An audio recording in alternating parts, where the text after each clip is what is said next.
আজ থেকে বেশ কয়েক বছর আগেও এই এলাকায় এতদিন প্রতিষ্ঠান ছিল না। মাশাআল্লাহ, এই 2-1 বছরের ভিতরে পড়াশোনা করে প্রায় 10-12টি ইসলামিক প্রতিষ্ঠান হয়ে গেছে। তো কোনো প্রতিষ্ঠান মাশাআল্লাহ ইবতেদায়ী অর্থাৎ নুরানি কোরআন শিক্ষা, যেটা নুরানি মক্তবের শিক্ষা, এই পাঠকে তারা অগ্রাধিকার দিয়েছেন।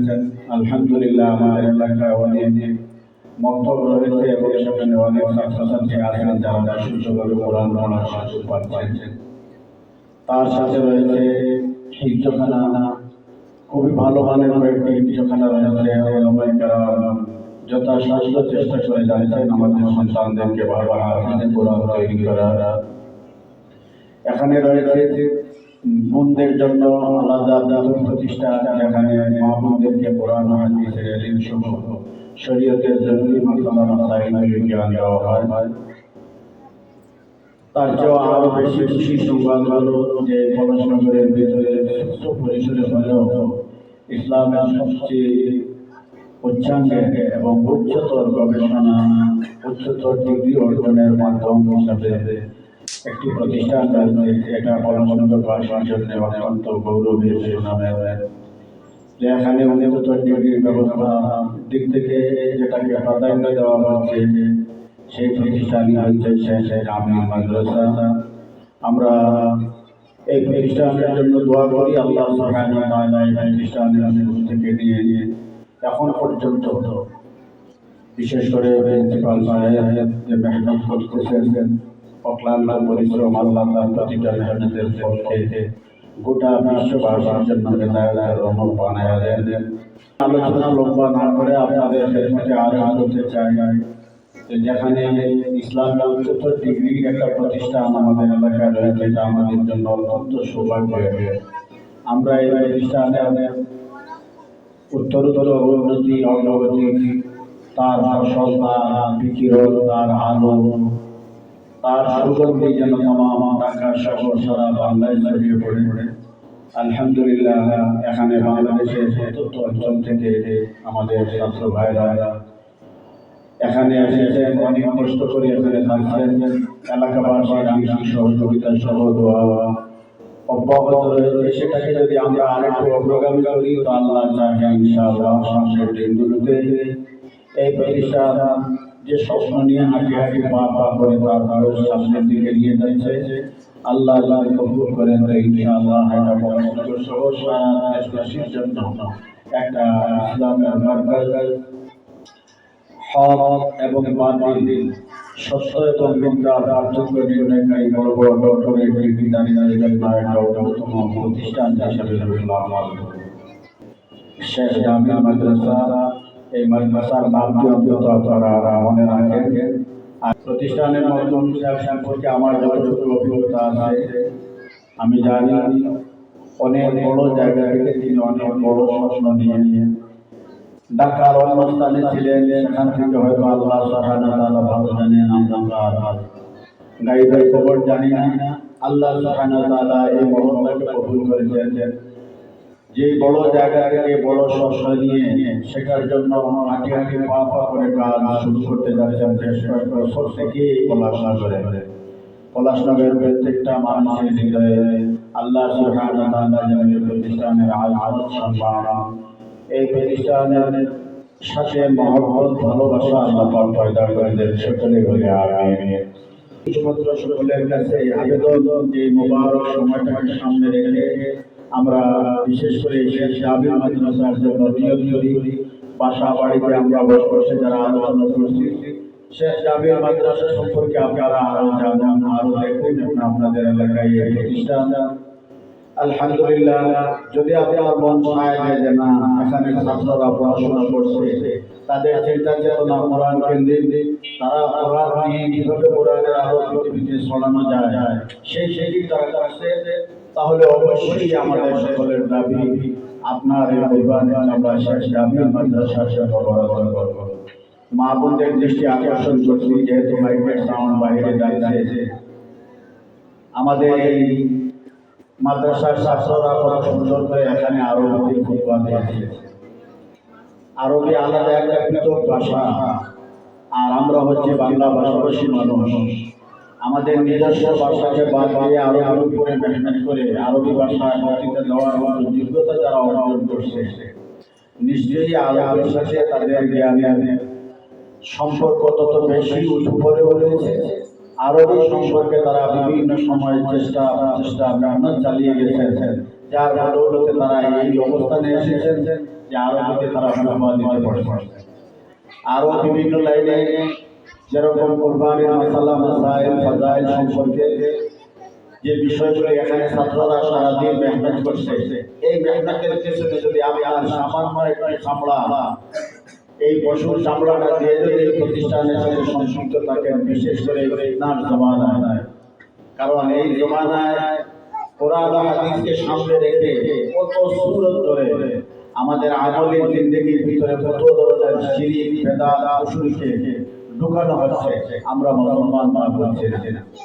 আজকে মুসলমান নামদারি শুধুমাত্র কোরআনকে বিশ্বাস করে, যারা তাদের নাম দেয় আহলে কোরআন, যে আমরা আহলে কোরআন হাদিস মানি না, নাউযুবিল্লাহ পড়ে আমরা সবাই। তো কোরআন, আহলে কোরআন নাম দিয়ে তারা হাদিসকে কাজ করতে চায় না, অথচ কোরআনের সাথে হাদিসের কি সম্পর্ক, হাদিস ছাড়া কোরআনকে কিভাবে বুঝবে, এই বিষয়গুলো নিয়ে গবেষণা করে সাধারণ মানুষের সামনে সুন্দর করে উপস্থাপনার জন্য যে ট্রেনিং আর মাসমাস দরকার,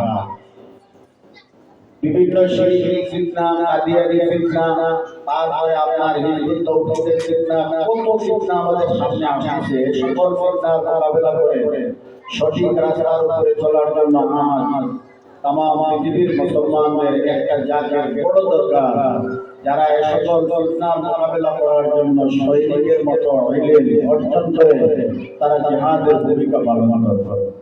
সেই মুজাহিদদের শক্তি কুওয়াত বাড়ানোর সাথে এই মুজাহিদ তৈরি হওয়ার সেক্টরগুলি হচ্ছে সকল মাদারিস, আর সেই মাদারিসের ভিতরে উচ্চতর বিষয়গুলো নিয়ে যারা শিক্ষা দেন, তালিম দেন, জাতিকে বিভিন্ন ধরনের বাতিলের থেকে হেফাজতের উদ্দেশ্যে সৈনিক তৈরি করে, সেই তৈরিকৃত প্রতিষ্ঠান পড়াশোনা করে একটাই, সেটা হচ্ছে জামিয়া মাদ্রাসা। আমাদের সকলের কাছে উদাত্ত আহ্বান, আমরা সকলে এই প্রতিষ্ঠানের সাথে মহব্বত রাখবো। এই সকল মাদ্রাসাগুলির মূল মাকসাদই হচ্ছে যে প্রত্যেকটা মানুষকে সাহেবে কোরআন ওয়ালা বানানো, যে কোরআনুল কারীম যেন প্রত্যেকটা ঘরে ঘরে কোরআনুল কারীমের চর্চাকারী হয়, সেটার জন্য আমি সিদ্ধান্ত নিয়েছি। আপনারা জানেন এখানে মেয়েদেরও শিক্ষার ব্যবস্থা আছে, যেমন ছেলেদের শিক্ষার ব্যবস্থা রয়েছে। এই জন্য আমরা আমাদের সন্তানদেরকে, আমি বলি না যে ডাক্তার, ইঞ্জিনিয়ার বানাইতে পারবেন না, বানানো হারাম, কিন্তু আগে আপনার সন্তানকে মানুষ বানাতে হবে। আর মানুষ বানাইতে গেলে পরেই আপনার সন্তানকে প্রথম কোরআনের শিক্ষা দিতে হবে। এই মাধ্যমের শিক্ষাগুলি সিস্টেম ওই প্রতিষ্ঠানে রয়েছে। এই প্রতিষ্ঠানের সাথে আমরা সম্পর্ক রাখি, আমাদের বাচ্চাদেরকে আমরা এই প্রতিষ্ঠানে দেই। বিশেষ আপনাদের মধ্যে আরো যে প্রতিষ্ঠান, যেহেতু এখানে একটা আবাসিক প্রতিষ্ঠান রয়েছে, বর্তমান বাজার মূল্যের সাথে আপনারা জানেন আবাসিক খরচ, খাওয়া দাওয়ার এগুলো অনেক মানে স্বাস্থ্যের বাহিরে চলে গেছে। এখানে যে সকল ছাত্র ভাইরা আছেন তাদের ভিতরে এই সচ্ছল অসচ্ছল দিকেই আছে। অসচ্ছল ভাইকে কোরআনের মুজাহিদ তৈরির এই কারখানায় একটু আপনার মাল থেকে সহযোগিতা করে, সাহায্য করে কোরআন ওয়ালা সাথী আপনি আছেন, সেই জায়গায় একে প্রমাণিত করার জন্য আমি অনুরোধ করবো, কোরবানির বাহিরেও এই প্রতিষ্ঠানের প্রতি আপনারা মানবিক মহব্বত কায়েম রাখবেন। কখনো মাদ্রাসার জন্য চাল বরাদ্দ হলে আপনি মাদ্রাসার জন্য চাল বরাদ্দ করেন। আপনারা অন্তত মা বোন যারা আছেন, আরো সকল ভাইরা আল্লাহ যাদেরকে মাল দান করেছেন, নিয়ত করেন যে আমি এই মাদ্রাসার জন্য ইনশাআল্লাহ মাসে 100 টাকা, 200 টাকা, 500 টাকা আপনার তৌফিক অনুসারে আপনার ছোট্ট একটা অংশ এই প্রতিষ্ঠানের জন্য মাসিক বরাদ্দ করেন, যে আপনি যেন এটাকে কন্টিনিউ করতে পারেন। আমি অনুরোধ করব এই প্রতিষ্ঠান যেহেতু আবাসিক, আপনারা আর্থিকভাবে মাসিক হিসাবে আসেন, মতন সাহেবের সাথে কথা বলেন, এসে যান, দেখে যান, তারপরে এই প্রতিষ্ঠানের সাথে আপনারা কিছু বরাদ্দ রাখেন। পরিশেষে আমি অত্যন্ত আনন্দিত এবং আল্লাহ সুবহানাহু ওয়া তাআলার কাছে শুকরিয়া আদায় করছি যে স্বল্প পরিসরে শেখ জামিয়া মাদ্রাসা একটা সুন্দর সাংস্কৃতিক সন্ধ্যার আয়োজন করে এখানে যে সকল বাচ্চাগুলি বক্তৃতা, আরবি বক্তৃতা, বাংলা বক্তৃতা দিয়ে নিজেদেরকে যোগ্য করা যে ট্রেনিং কোর্স তারা করেছে, আলহামদুলিল্লাহ আমি এটার আরো উত্তর উন্নতি কামনা করি। আমার কাছে ভালো লেগেছে, আশা করি যারা শুনছেন তাদের সকলের কাছেও ভালো লেগেছে। তো আল্লাহ সুবহানাহু ওয়া তাআলা এই সকল ছাত্র ভাইদেরকে এক একজনকে আল্লাহ এক এক এলাকা বড় বড় দায়িত্বশীল হিসাবে পুরা এলাকায় শিক্ষিতাদের পাতি জ্বালানোর বড় বড় শহীদ হিসাবে ছাত্র ভাইদেরকে কবুল করেন সকলে বলে আমিন। মাইকের আওয়াজ শুনছেন আপনারা অন্তত নামটা সর্বশেষ স্মরণ করায় দিয়েছি শেখ জামিল মাদ্রাসা। এই জামিল মাদ্রাসার জন্য আপনারা একটা ফিকির কিনের ভিতরে নেন, আপনাদের বাচ্চাদেরকে প্রতিষ্ঠানে দেওয়ার আহ্বান জানাচ্ছি। এলাকার যে সকল আলেমদেরকে যারা মহব্বত করেন, প্রথম তাদের কাছে আমার দাবি আপনারা একবার এসে ছাত্র ভাইদেরকে দেখেন, মধ্যম সাহেবের সাথে কথা বলেন, মাদ্রাসার জরুরতের কথা এটা শুনেন নেন। এরপরে আমরা ইনশাআল্লাহ এখানে আস্তে আস্তে আমরা এর সম্পর্ক মহব্বত বাড়াবো। আল্লাহ চাহে তো এখানে মাসিক মাহফিল হয়, প্রত্যেক মাসেই এখানে মাহফিল হয়।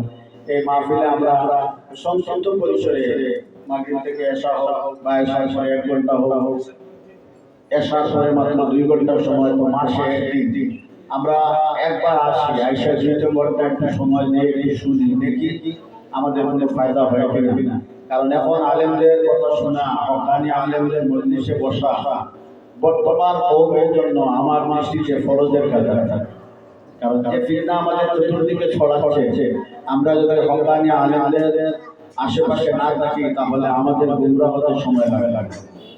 আশেপাশে এমন ডাল বিস্তার করছে, আলেমরাই বাঁচা মুশকিল, আর আওয়ামদের অবস্থা কি হবে। এজন্য অনুরোধ করবো এই ইসলামী মজলিসকে আপনারা গণিমত মনে করেন, আসেন। আল্লাহ সুবহানাহু ওয়া তাআলা আজকের এই প্রোগ্রাম শরীর প্রতিষ্ঠানকে কবুল করে আসসাতিজায়ে কেরাম এবং আজাদুলকে প্রতিষ্ঠানের জরুরতগুলোকে আল্লাহ পাক আসমান থেকে পুরা করে দেশের বলে আল্লাহ আলহামদুলিল্লাহ রাব্বিল আলামিন।